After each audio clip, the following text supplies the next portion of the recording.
हमको पढ़ने के लिए हिम्मत दीजिए सर, हमको गार्जियन नहीं पढ़ाना चाहते हैं सर।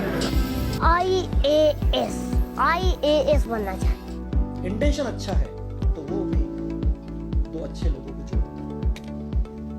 अभी हमने उनसे बात करी, बोला कि पूरा निर्णय आप पर है, सर्वमान्य आप पर है, एलन आपके साथ यहाँ पे तैयार। के अंदर जो अंदर एक कह दीजिए ना, लोगों के लिए हृदय परिवर्तन और ये जो सोच है, मानसिक सोच, उसमें परिवर्तन होगा। वो क्या हिंदी तो सर हम लोग इंग्लिश में फिर क्यों पढ़े?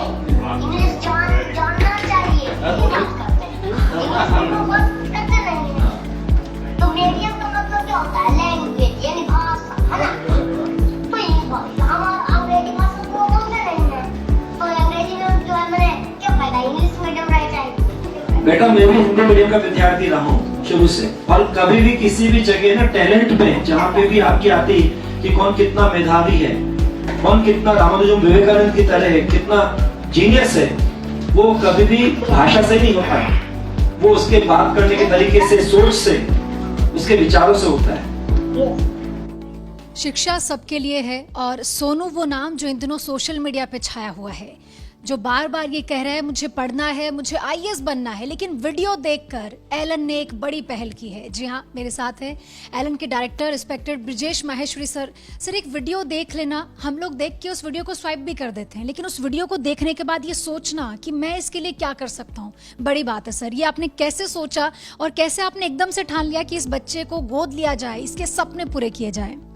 आप ताज्जुब करेंगे जब मैंने इस वीडियो को देखा, तो इस वीडियो का वो पर्टिकुलर पल जब वो कहता है मुझे बनना है आईएएस ऑफिसर बनना है, तो उसके बोलने में इतना कॉन्फिडेंस है, इतना आत्मविश्वास है, उसकी आंखों में ऐसी चमक है जैसा लग रहा है कि वो बनेगा पक्का, कोई रोक नहीं सकता। और इस समय 6th क्लास में खुद है और 5th तक के बच्चों को, अपने वहाँ प्राइमरी के बच्चों को पढ़ा रहा है, खुद भी पढ़ा रहा है, और अपने परिवार में जहाँ उसकी परिवार की स्थिति ऐसी है कि वो सब पैसा उनको दे देता है अपने आज्ञाकारी बेटे के रूप में, लेकिन सारा पैसा स्वाह हो जाता है। तो उसको लगता है मैं कैसे आगे बढ़ पाऊंगा, तो उसने नीतीश कुमार जी से गुहार करी, और जिस तरह से उनसे बात करी और जिस तरह से वो जवाब देता चला गया, जैसे पूछते चले गए लोग, बोले बस मुझे एक सपोर्ट चाहिए और कुछ नहीं चाहिए, बाकी मैं बन जाऊंगा, बस मेरे को आश्वस्त कर दीजिए, कोई मेरा हाथ नहीं छोड़ेगा जब तक मैं कलेक्टर ना बन जाऊं। मैंने वहीं सोच लिया कि यार ये बच्चा है बस, और एक शिक्षक के नाते मैंने कहा मैं तो इसको खुद पढ़ाऊंगा अगर ऐसा बच्चा मिल जाए। और ऐसा बच्चा जो लालायित है, उत्साहित है, इतना सनक ललक रखता है, उसको कौन टीचर नहीं पढ़ाना चाहेगा? अरे टीचर धन्य हो जाएगा, उसका जीवन सफल हो जाएगा। इसलिए मैंने वहीं दिल में बात ठान ली, पक्का मुट्ठी भींच ली कि आज सोनू को फटाफट जो उसका सपना है उसमें एलन को जोड़ना है। और वहीं पे मैंने अपने इस प्लेटफॉर्म से उद्घोषणा कर दी कि एलन ने आज से उसको गोद ले लिया है, और गोद का मतलब सब कुछ हो गया। लेकिन सर, एक सवाल मेरे मन में, वीडियो देखने के बाद उस बच्चे से कांटेक्ट करना इतना आसान नहीं रहा होगा, क्योंकि बहुत सारे वीडियो हम देखते हैं दिन भर में, लेकिन कैसे आपने उसका कांटेक्ट नंबर निकाला, कैसे आपने उसके फैमिली से बातचीत की?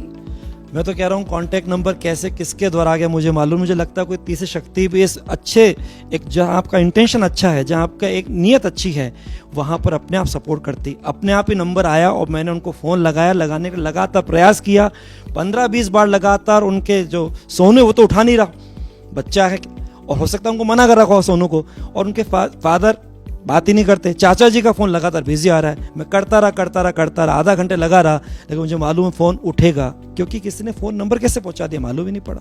तो फ़ोन उठेगा। जैसे ही फ़ोन नंबर लगाते हैं तो रणवीर कुमार यादव चाचा जी का नाम, और जब लिखते हैं तो सोनू नाम आता है आराम से। इसका नंबर तो बिल्कुल सही है, तो कनेक्शन तो होगा। और जैसे ही वो टाइम के हिसाब से पेशेंस रखा, कनेक्ट हुआ, और फिर जो चाहते थे वो दिल की बात चालू हो गई।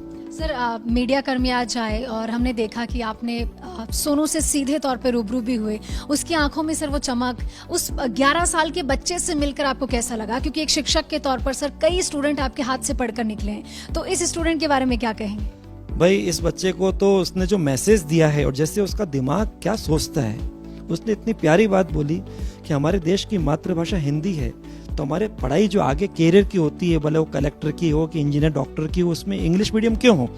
हमारे पास जब इंग्लिश सब्जेक्ट है और जिसमें हमारे पास ग्रामर है जिससे हम इंग्लिश स्पीकिंग सीख सकते हैं, तो हमारे जो आगे के टेक्निकल सब्जेक्ट हैं, हमारे कॉम्पिटिटिव एग्जाम के सब्जेक्ट हैं, वो कैरियर के सब्जेक्ट हमारे इंग्लिश में क्यों? हर को दिक्कत आएगी, पहले उसको समझो, फिर इंग्लिश में कन्वर्ट करो, फिर बोलो या लिखो, तब तक तो बहुत टाइम लग जाएगा, समय बहुत लगेगा, तो उसका माइंड, टाइम, एनर्जी सबका ज़्यादा कंजम्पशन होगा।